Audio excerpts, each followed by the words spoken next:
Dito si Kakaling taga dito na ianak mo nagka-itelis na taga dito ano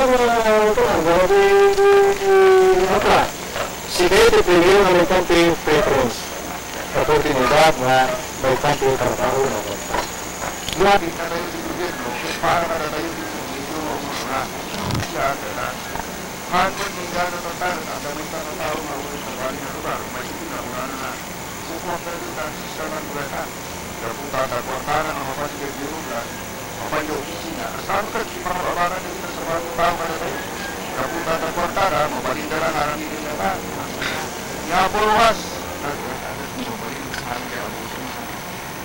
Ang kita nagtatalakay sa kaya sumubalik sa namin.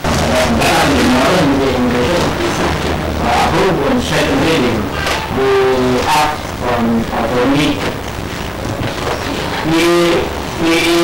Napapad na ito mga organic act.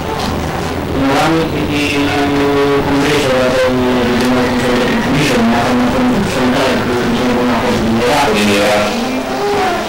So, hindi comes commission na hindi kasi ratify. Siguro na makakaway ni Yes di Bagyo na. So, January 13, 1999.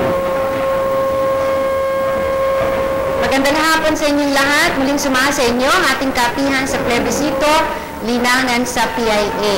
At ito ang ating panghapong pagtatanghal. At ito mapapakinggan dito sa himpilang DWT.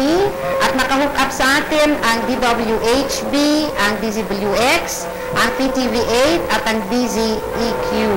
Sa hapong ito mga kaibigan ay meron po tayong mga bisita na nanggaling sa mga iba't ibang probinsya ng Cordillera. Nandiyan ang ating mga representatives mula sa Kalinga, Apayao, sa Ifugao, Benguet, Abra, Mountain Province at dito sa lungsod ng Baguio.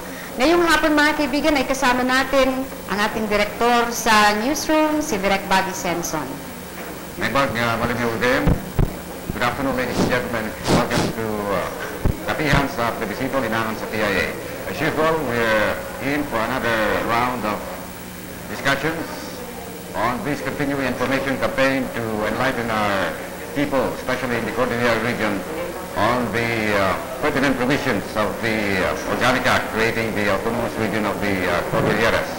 And we expect some heated and very informative discussions again this afternoon as we go on with the program.